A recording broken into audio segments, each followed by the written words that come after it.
সংখ্যার ন্যূনতম সাধারণ গুণিতক 30। ন্যূনতম কথাটি লেখা আছে। ন্যূনতম বলতে আমরা কি বুঝি? সাধারণত ছোট বুঝি, ছোট বা ক্ষুদ্রতম, ছোট বা ক্ষুদ্রতম অথবা লঘিষ্ঠ। তাহলে এখানে দুইটি সংখ্যার কথা বলা আছে, 3 ও 5, অর্থাৎ 3 ও 5 এর সাধারণ গুণিতক বলা আছে। সাধারণ গুণিতক বলতে আমরা বুঝি লঘিষ্ঠ সাধারণ গুণিতক হচ্ছে লসাগু। ন্যূনতম সাধারণ গুণিতক এবং লঘিষ্ঠ সাধারণ গুণিতক কিন্তু একই বাক্য। তাহলে এখানে লসাগুর কথা বলা আছে। তাহলে 3 এবং 5 দুইটি মৌলিক সংখ্যা, একটি দিয়ে অন্যটিকে যেহেতু ভাগ যায় না, এক্ষেত্রে গুণ করে লসাগু বের করতে হবে। তার মানে এর লসাগু হচ্ছে 15। তাহলে এখানে কিন্তু 30, তাহলে এটা নয়। এরপরে 3 ও 6, দেখো 3 এবং 6, 3 এর গুণিতক হচ্ছে, পরবর্তী গুণিতক হচ্ছে 6 এবং 6 এর গুণিতক হচ্ছে 6। তাহলে এক্ষেত্রে সাধারণ গুণিতক 6, তাহলে কিন্তু 30 হলো না, তাহলে খ নম্বরটাও হবে না। এরপরে দেখো 5 ও 6, 5 একটি মৌলিক সংখ্যা, 6 হচ্ছে একটি যৌগিক সংখ্যা।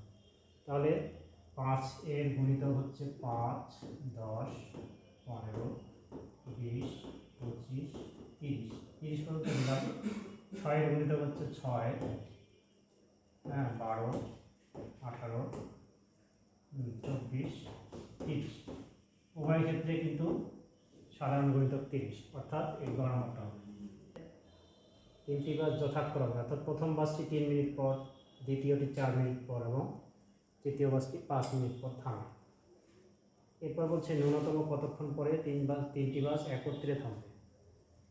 তাহলে এই 3, 4 এবং 5-এর লসাগু আমরা বের করবো। অর্থাৎ প্রথম বাসটি 3 মিনিট পরে থামে, তারপরে 6 মিনিট, 9 মিনিট, 12 মিনিট, 15 মিনিট এভাবে থামবে। দ্বিতীয়টি হচ্ছে 4 মিনিট, 8 মিনিট, 12 মিনিট এভাবে থামবে। তৃতীয়টি এইভাবে 5, 10, 15 মিনিট এভাবে থামতে। এমন একটা সময় হবে যখন সবগুলো একই জায়গায় থামবে। এই সবগুলো একই জায়গায় থামবে, এটা বের করতে গেলে আমাদের 3, 4, 5-এর লসাগু করতে হবে। এক্ষেত্রে কিন্তু 3, 4 এবং 5-কে আমরা গুণ করবো, কারণ একটি দিয়ে অন্যটিকে যেহেতু ভাগ যায়। তাহলে 3, 4, 12, 5, 12, 60, অর্থাৎ 60 মিনিট পর একত্রে থামবে। তাহলে ঘ নম্বর প্রশ্নটি হবে, ঘ নম্বর উত্তরটি হবে। এরপরে হচ্ছে 5 ও 7-এর গসাগু নির্ণয়। গসাগু নির্ণয় করতে বলা হচ্ছে। এটা নির্ণয় গসাগুর ক্ষেত্রে আমরা জানি যে গরিষ্ঠ সাধারণ গুণনীয়। এক্ষেত্রে 5 এর গুণনীয় কি? 5 এর গুণনীয় হচ্ছে 1 এবং 5, যেহেতু 5 একটি মৌলিক সংখ্যা। 7 এর গুণনীয় কি? 1 এবং 7, যেহেতু 7 একটি মৌলিক সংখ্যা। এই দুইটি গুণনীয়ক ছাড়া আর কোনো গুণনীয়ক নেই। এক্ষেত্রে কিন্তু কোনো সাধারণ গুণনীয়ক নেই যেহেতু, তাহলে 1 হচ্ছে সাধারণ। তাহলে এখানে ঘ নম্বর উত্তরটি হবে।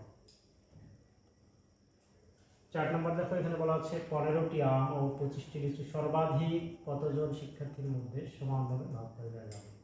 এখানে একটি কথা উল্লেখ আছে, সর্বাধিক। সর্বাধিক কথাটিকে আমরা ধরবো বড় হিসেবে, বড়, বৃহত্তম, গরিষ্ঠ ইত্যাদি। তাহলে 15 এবং 25-এর আমরা কি করব, যেহেতু সমানভাবে ভাগ করে দিতে বলা হয়েছে, আমরা 15 এবং 25-এর গসাগু নির্ণয় করব। অর্থাৎ 15 এবং 25-এর গসাগু এখানে আমরা পাচ্ছি 5 হবে। কারণ 15 সমান হচ্ছে 3 গুণ 5, আর 25 সমান হচ্ছে 5 গুণ 5। এক্ষেত্রে সাধারণ হচ্ছে 5, তার মানে গসাগু 5, অর্থাৎ ঘ নম্বরটি হবে। এরপরে বলছে লসাগু ও গসাগুয়ের পূর্ণরূপ কি? এই পূর্ণরূপগুলো তোমরা পড়েছো। লসাগু হচ্ছে লঘিষ্ঠ সাধারণ গুণিতক, আর গসাগু হচ্ছে গরিষ্ঠ সাধারণ গুণনীয়ক। এই পূর্ণরূপগুলো লিখতে হবে।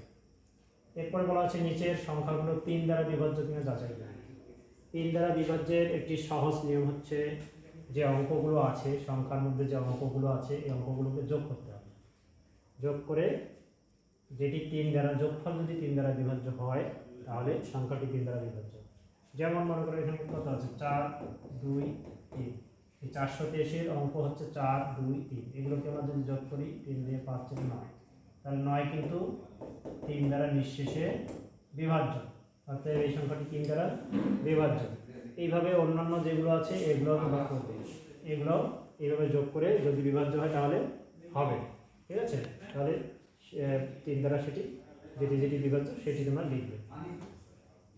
এরপরে বলছে নিচের সংখ্যাগুলো 4 দ্বারা বিভাজ্য কিনা যাচাই করো।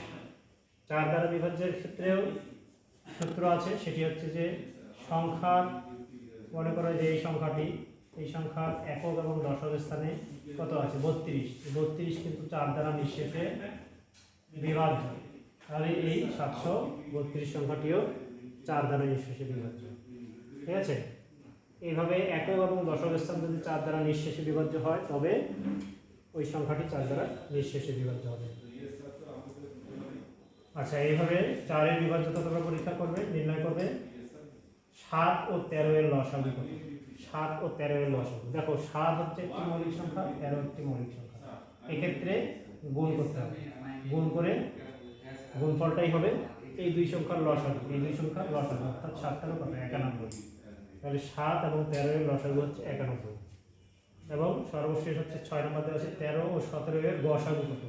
13 ও 17 এর গসাগু কীরকম হবে, আমরা কিছুক্ষণ আগে যেটা করলাম এরকম,